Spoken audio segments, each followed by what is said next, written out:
Hello student, आज आप शुरू करीशुं प्रकरण 8 गुरुत्वाकर्षण। जे पहली चौपड़ी है एनु लास्ट चैप्टर 8 गुरुत्वाकर्षण जे JEE અને NEET માં બહુ જ ઇમ્પોર્ટન્ટ ચેપ્ટર છે, બેઝિક ફાઉન્ડેશન વાળું ચેપ્ટર।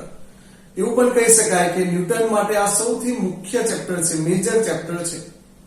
અને એટલા માટે JEE NEET નું કોઈ વર્ષનું પેપર નથી હોતું જેમાં આ પ્રકરણમાંથી ના પૂછાયું હોય। तो एकदम सुपर चैप्टर છે ચેપ્ટર 8 ગુરુત્વાકર્ષણ।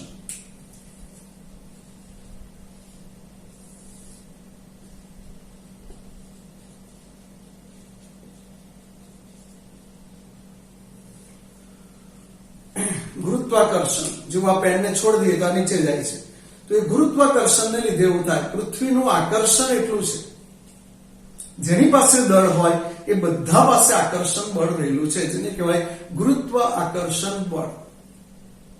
ગુરુત્વાકર્ષણ બળ દળને લીધે, માસને લીધે થાય। પદાર્થમાં રહેલા દ્રવ્યના જથ્થાને તે પદાર્થનું દળ કહે છે। પદાર્થની અંદર જે દ્રવ્યનો જથ્થો હોય એને કહેવાય માસ, અને એને લીધે ઉત્પન્ન થાય ગુરુત્વાકર્ષણ બળ। તો ગુરુત્વાકર્ષણ બળ ની જે શરૂઆત છે એ કેવી રીતે થઈ ખગોળશાસ્ત્રમાં? તો પહેલી થિયરી 8.1 માં આપણે જોઈશું ગ્રહોની ગતિ અંગેના શરૂઆતના મોડેલ। 8.1 ગ્રહોની ગતિ અંગેના મોડેલ इससे माहिती आपो।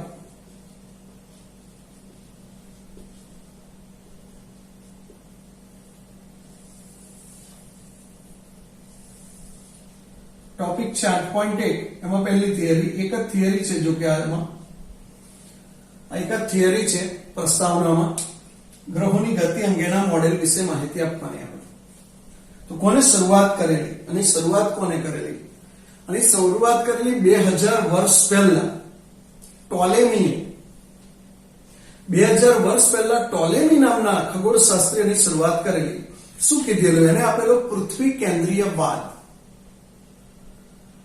શું લખેલું આ વાદમાં, મોડેલમાં?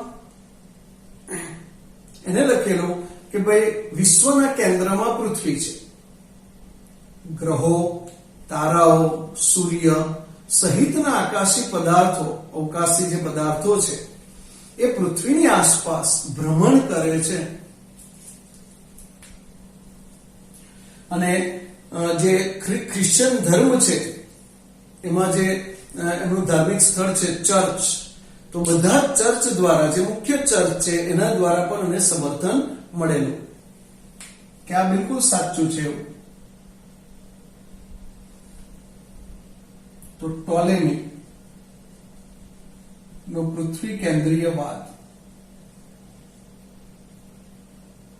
પૃથ્વી કેન્દ્રીયવાદ મતલબ મોડેલ।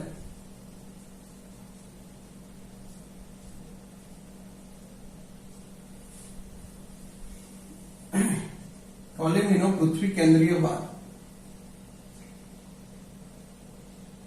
તારાઓ, ગ્રહો,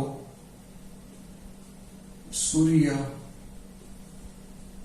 સહિતના બધા જ આકાશી પદાર્થો પૃથ્વીની આસપાસ ભ્રમણ કરે છે।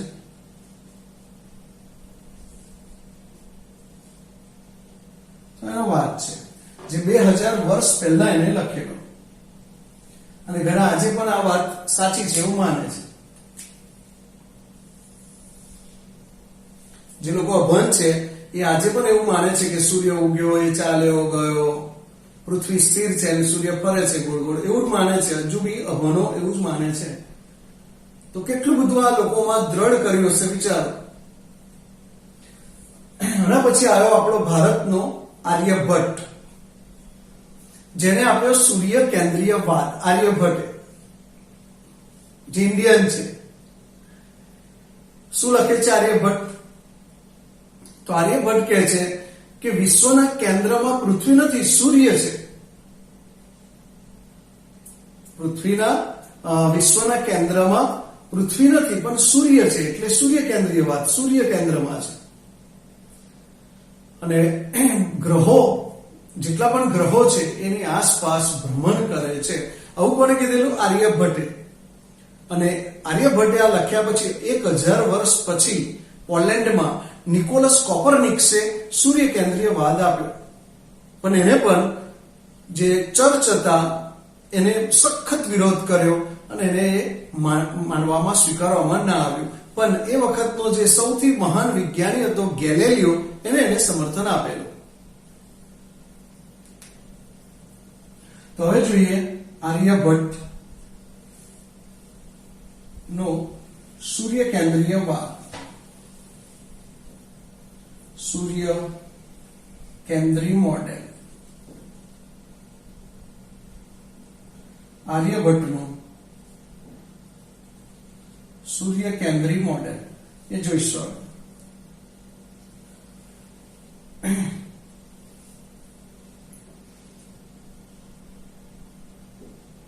વિશ્વના કેન્દ્રમાં સૂર્ય છે અને બધા જ ગ્રહો તેની આસપાસ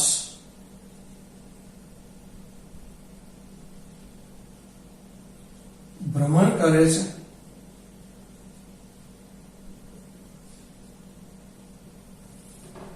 આર્યભટ્ટનું સૂર્ય કેન્દ્રી મોડેલ છે.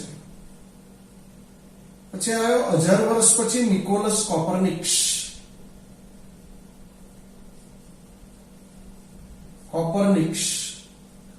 તો કોપરનિક્સનું સૂર્ય કેન્દ્રીયવાદ.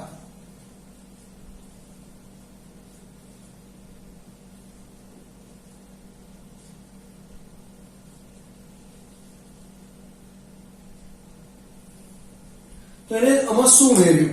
એને આમાં સુધાર્યું કે વિશ્વના કેન્દ્રમાં સૂર્ય સ્થિર છે, ઉમેર્યું. અહીંયા એક શબ્દ ઉમેર્યો, સૂર્ય સ્થિર છે અને બધા જ ગ્રહો એની આસપાસ ભ્રમણ કરે છે. ત્યાં ઉમેર્યું વર્તુળ કક્ષામાં ભ્રમણ કરે છે. 2 શબ્દો એને ઉમેર્યા અને આખો જે વાત છે, થિયોરી છે, એના નામે રજીસ્ટર કરાવી દીધી. નિકોલસ કોપરનિક્સનો સૂર્ય કેન્દ્રીયવાદ. વિશ્વના કેન્દ્રમાં સૂર્ય સ્થિર છે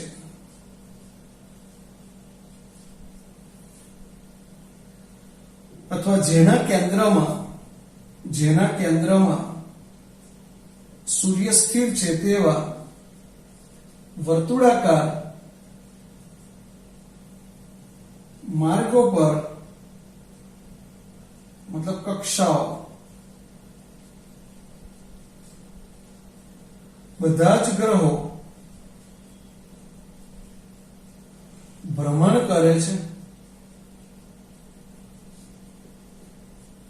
તો આ લખેલું નિકોલસ કોપરનિક્સ છે. કોપરનિક્સનો સૂર્ય કેન્દ્રીયવાદ, જેને ગેલિલિયોનું સમર્થન હતું. ચર્ચ વાળાએ માન્યતા નથી આપી, પણ ગેલિલિયોનું સમર્થન હતું.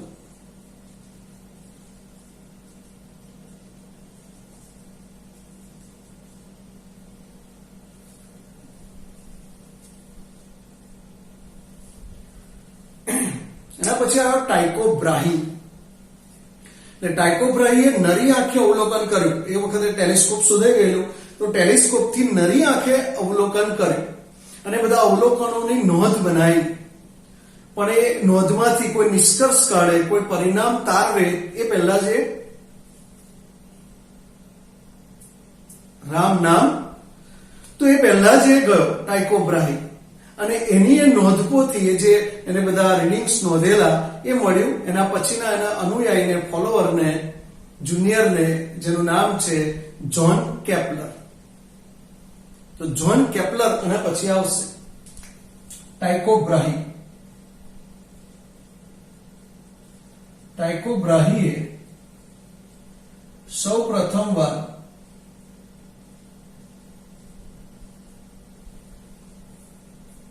નરી આંખે ગ્રહોની ગતિ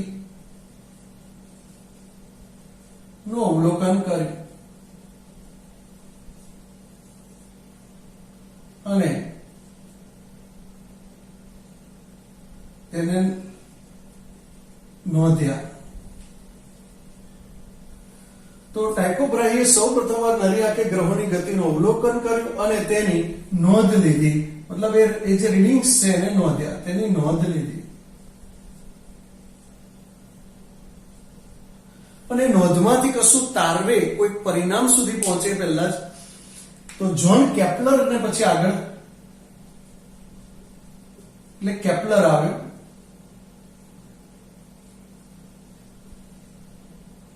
જે આના પછીની આપણે 8.2 માં ભણીશું કેપ્લરના નિયમો. તો તમને આગળની વાત કહું કે એને શું કર્યું, આ નોંધપોથીમાંથી બધું વાંચીને સમજીને 3 નિયમો તારવ્યા, 3 પરિણામો એને અંદરથી પ્રાપ્ત કર્યા, મેળવ્યા, નોંધ્યા અને 3 નિયમોને નામ આપ્યું કેપ્લરનો. પહેલો નિયમ, બીજો નિયમ, ત્રીજો નિયમ.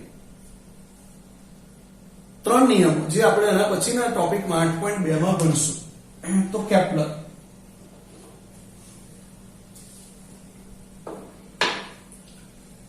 જ્હોન કેપ્લરે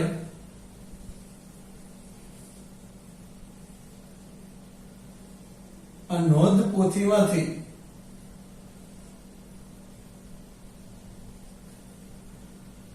3 નિયમો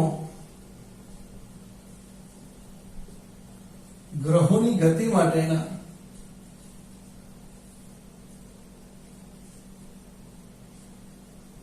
તારવ્યા.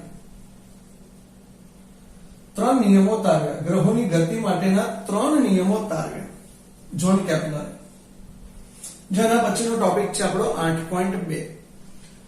એના પછી આપણો ન્યૂટન આવ્યો અને ન્યૂટને સાર્વત્રિક ગુરુત્વાકર્ષણનો નિયમ આપ્યો, જે 8.3 માં ભણીશું, જે સૌથી આ ચેપ્ટરની સૌથી મેજર થિયરી કહેવાય, ન્યૂટનનો સાર્વત્રિક ગુરુત્વાકર્ષણનો નિયમ. તો ત્યાર પછી ન્યૂટન આવ્યો અને ન્યૂટને સાર્વત્રિક